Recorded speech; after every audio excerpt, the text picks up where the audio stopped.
What is up guys, Jarv here, back today jumping into Destiny 2. Now in today's video we're taking a look at an insane exotic cheese. This is again available as part of this week's Grandmaster Ordeal. So in this video today we're going to take a look and break it all down. Now if you enjoyed the video, be sure to leave a rating down below. That super helps me out here on the channel. And if you are new around here and want to keep up to date with all the latest Destiny 2 content, be sure to hit subscribe as well. But without further delay guys, let's jump into the video. Now in this video today we're going to take a look at a really cool little cheese that allows you to go invisible for the Grandmaster Ordeal. This will make farming the Nightfall much easier, especially if you're chasing down those common exotics and those end game upgrade materials. Before we jump into the details, I want to offer you all an invite to the community hub over in the Java Discord. There's over 900 Guardians here and we have a cool little LFG going and we've ran some raids and some Nightfalls as part of that. So if you want to get involved and finish some of those activities for your moment of triumph, then be sure to jump in. The invite can be found in the video description below. Now with that all being said and done, let's get into the details of this video here today. Now this little cheese will work in any version of the Nightfall. As you know, there are 5 different difficulty levels. Some are match made, some are not, but the most desirable materials can be found in the Master and the Grandmaster version. These are both considered end game activities and they both offer exotics as common rewards alongside Ascendant, Shards and Enhancement cores and Prisms. Now this week's Grandmaster Ordeal is the Festering core. You can find this over on IO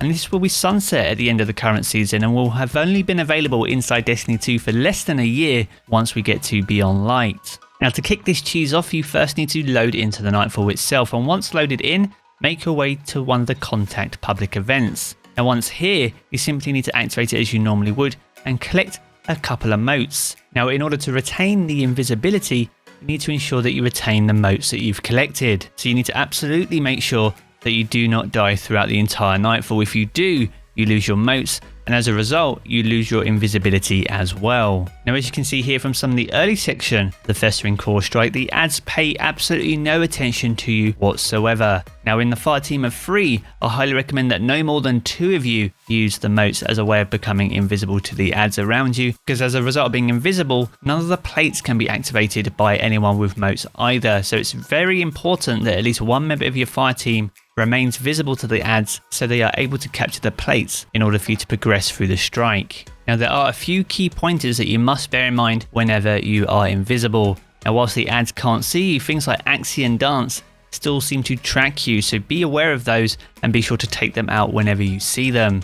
In terms of elemental damage, when you're invisible, you're not able to deal elemental damage specifically, only normal damage. So to help you out, it's very important that the ones that are invisible should run with a Fallen Guillotine. This is able to bypass elemental shields and will allow you to take out champions and ads regardless of their elemental affinity. Now as well as elemental damage, it's very important to note that those that are invisible aren't able to stagger or disrupt champions either. So the one person of your fire team that is visible will need to run an Unstoppable mod and Overload mods to ensure they can disrupt champions to enable the entire fire team to take them out. So in terms of loadout then, for the one person that is visible, I highly recommend a weapon that can run an Unstoppable mod, something like a hand cannon for example, but also Divinity as a way of disrupting Overload champions from distance. Outside that, Edgewise is very good as well because there are a few solar shields throughout this strike alongside the Void from the Vex. Now when you make it to the plates, it's important to remember that when you're invisible that you can't capture the plates. So for those that can't capture plates, focus on the ads and the champions at least as a way of helping the one member of your fire team that is capturing plates with their survivability. So once you've managed to capture the first set of plates to get through into the second section of the strike, you'll start encountering more Cyclopses, and specifically ones that have these shields and barriers around you. Now these will do continuous damage to you pretty much until you destroy the Cyclops themselves, so be sure to focus in on these as a priority when you're moving through this section of the strike, as these can easily take you out even if you're invisible and have motes.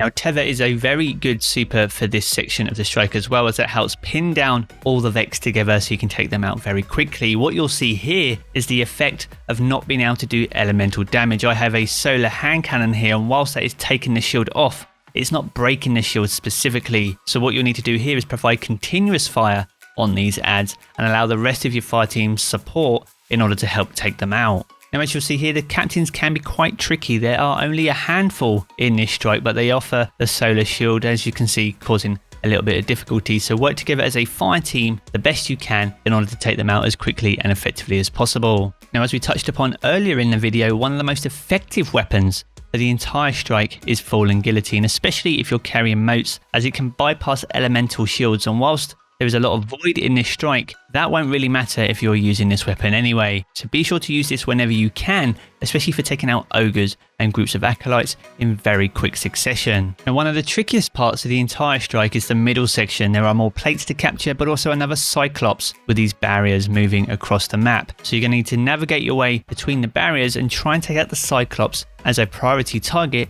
as quickly as you can. There are also a few unstoppable champions. Again, only really one member of your fire team is able to stagger those, but if you pounce on each one as a fire team, you can take them out very quickly when you need to. Now, for the eagle-eyed guardians amongst you, you would have noticed this is very much on the master difficulty. Still a challenge, nevertheless. However, Grandmaster is where the major rewards are at. You can most definitely use all the benefits of the invisibility that you're seeing here in that difficulty. It will make it much easier, and even with the limited revives, you can actually have someone at the contact public event taking out champions as a way of earning extra revives for your fire team. So when you think about it, you could work together at the public event before jumping into the Nightfall and actually build up a nice stack of revives before you even start the Nightfall. So there are two final plate sections before we reach the final encounter.